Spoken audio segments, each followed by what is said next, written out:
உதயா சுமதி அவர்களுக்கு ஆதரவாக நம்ம ஏற்கனவே ஒரு வீடியோவை பதிவிட்டிருந்தோம். அந்த வீடியோலையுமே நான் சொல்லியிருப்பேன், தேவையில்லாமல் ஒருத்தவங்க மீது அவதூறு பரப்பாதீங்க, யூடியூப் சேனல்ஸ் தயவு செஞ்சு அமைதியாக இருங்க அப்படின்னு சொன்னேன். ஆனால் மறுபடியும் வீடியோக்கள் வந்துக்கிட்டே இருந்துச்சு. உதயா சுமதி அப்படின்ற ஒரு லேடிக்கு, யூடியூபரோட லேடிக்கு பணம் ரேட்டு பேசின ஆடியோ உதயா சுமதி அவர்கள் கமிஷனர் ஆஃபீஸில் போய் கம்ப்ளைண்ட் கொடுத்துருக்காங்க. என்ன கம்ப்ளைண்ட் கொடுத்துருக்காங்க அப்படின்னு கேட்டிங்கன்னா, இப்படி ஒரு சித்ரான ஒரு பொம்பளை என்னை தப்பாக பேசிகிட்டு இருக்கு, நான் ஒரு சிங்கிள் பேரண்டா நான் இந்த இதில் சர்வே பண்ணி வரேன். ஒரு குழந்தைய வச்சு என் புருஷன் செத்து 5 வருஷம் முடிஞ்சால் அந்த பொம்பளைகிட்ட ஆதாரத்தை உடனே வெளியிட சொல்லுங்கள். அப்படி இல்லாட்டி காவல் நிலையத்தில் தானே கம்ப்ளைண்ட் கொடுத்துருக்குறாங்க, காவலர்கள் என்னை கைது பண்ண சொல்லுங்கள். இப்படி எதுவுமே இல்லாமல் ஒரு விஷயத்தை பரப்பி விட்டுட்டு ஒரு வாரம் அந்த அம்மா பாட்டுக்கு அமைதியாக இருக்குது. அமைதியாக இருக்கிறதுனால இப்போ என்ன தான் ஒரு வாரமாக மக்கள் டார்ச்சர் பண்ணிகிட்டு இருக்காங்க.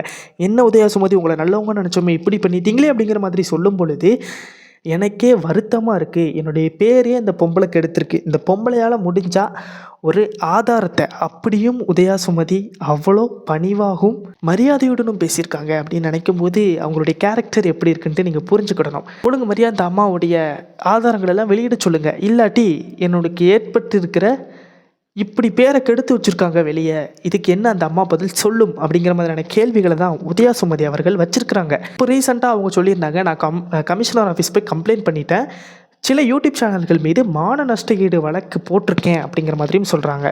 ஒரு நைட்டுக்கு 1 லட்ச ரூபாயா அப்படின்லாம் கேட்டு யூடியூப் சேனல்ஸ் வீடியோ போட்டிருக்கிறாங்க. அந்த வீடியோ போட்ட யூடியூப் சேனல்களுக்கும் சரி, இந்த சித்ரா மேடத்துடைய அந்த வீடியோவை வெளியிட்ட செகண்ட் ஃப்ளோர் அப்படிங்கிற ஒரு யூடியூப் சேனலுக்கு முக்கியமாக கண்டனத்தை தெரிவித்து அந்த யூடியூப் சேனலை முடக்கணும். அது மட்டும் இல்லாமல் எனக்கு நஷ்ட ஈடு கேட்டு நான் கேஸும் போடுவேன் அப்படிங்கிற மாதிரி உதயா சுமதி அவர்கள் சொல்லியிருக்காங்க. இது எந்த கட்டத்தில் அவங்க அப்படி சொல்லியிருக்காங்கன்னா, பல முறை சொல்லி பார்த்துருக்காங்க, யூடியூப் வீடியோவை டிலீட் பண்ணுங்கள். அந்த வீடியோலையும் அவங்க அதான் சொல்கிறாங்க, கமிஷனர் ஆஃபீஸ்லேயும் அவங்க அதான் சொல்கிறாங்க, அந்த வீடியோவை ஒழுங்காக டிலீட் பண்ணுங்கள். அப்படி இல்லாட்டி உங்கள் சேனல் மீது கண்டிப்பாக நான் கேஸ் போடுவேன், இதில் எந்த மாற்று கருத்தும் கிடையாது அப்படிங்கிற மாதிரி தான் சொல்லியிருக்காங்க. அதாவது நான் வீடியோ போட்டப்பமே சிலவங்க கேட்டாங்க, அந்த அம்மாவே அமைதியாக இருக்குது, உதயா சுமதி மேலே தப்பு இருக்க போய் தான் அந்த அம்மா அமைதியாக இருக்குது, இல்லாட்டி தான் அது பொங்கி எழுந்திருக்குமே வீடியோ வந்தோடனே அப்படின்னு சொல்லிட்டு நிறைய பேர் சொல்லிட்டு இருந்தீங்க. போதுமா, உதயா சுமதி பொங்கி எழுந்தாச்சு. ஒன்று நல்லா தெரிஞ்சுக்கோங்க, சமூகத்தில் கணவர் இல்லாமல் ஒரு பெண் வாழ்கிறாங்க அப்படின்னாலே அந்த பெண் தப்பானவங்களாக தான் இருக்கணும் அப்படின்ட்டு எந்த சட்டமும் சொல்லலை, எந்த கேனப்பையிலும் சொல்லலை. இந்த ஊர்க்கதை பேசிட்டு வெட்டியாக உட்காந்துருக்கும் தெரியுமா, ஊருக்கு 4, அந்த 4 தான் கிளப்பி விட்ட பொருளையாக நான் இதை பார்க்குறேன். அதாவது கணவர் இல்லாமல் வாழ்கிறாங்க அப்படின்னாலே அவங்க மீது தப்பாக தான் சொல்கிறது. தயவு செஞ்சு அப்படி சொல்லாதீங்க, அதை நிறுத்தி பழகுங்க.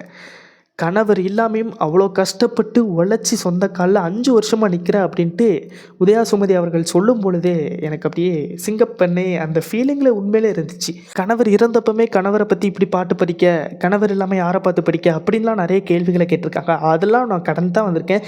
இதுவும் கடந்து போக ரொம்ப நேரம் எனக்கு ஆகாது. ஆனால் இவ்வளோ பேரை கெடுத்து வச்சுருக்குறாங்க, அந்த பாலியல் அப்படிங்கிற ஒரு பேரை கூட அவங்க சொல்ல விரும்பலை.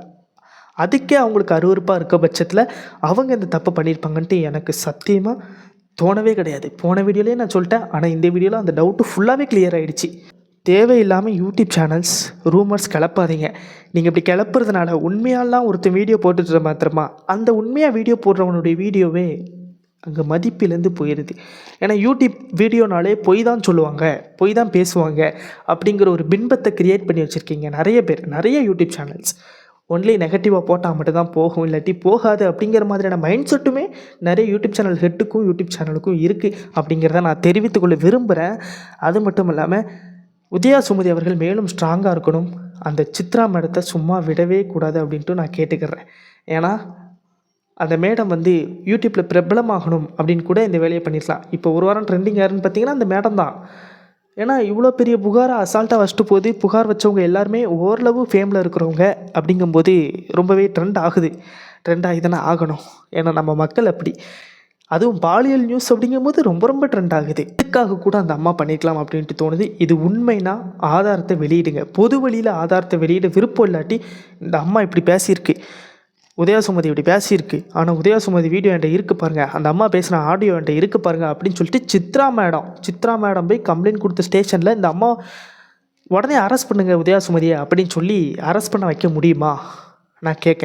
சும்மா உதயா சுமதி அப்படிங்கிற ஒரு பேரை நீங்கள் சொல்லி விட்டு போயிட்டீங்க, அது தீயாக எரிஞ்சிட்ருக்கு. அப்படி அந்த மேடம் என்னுடைய ஆதாரத்தை காமிக்கலாட்டி கண்டிப்பான முறையில் எனக்கு பதில் சொல்லி ஆகணும். என்னோட இழந்த பெயரை எப்படி நான் திரும்ப மீட்பேன் அப்படிங்கிற மாதிரியான கேள்விகளையும் உதயா சுமதி அவர்கள் வச்சுருக்காங்க.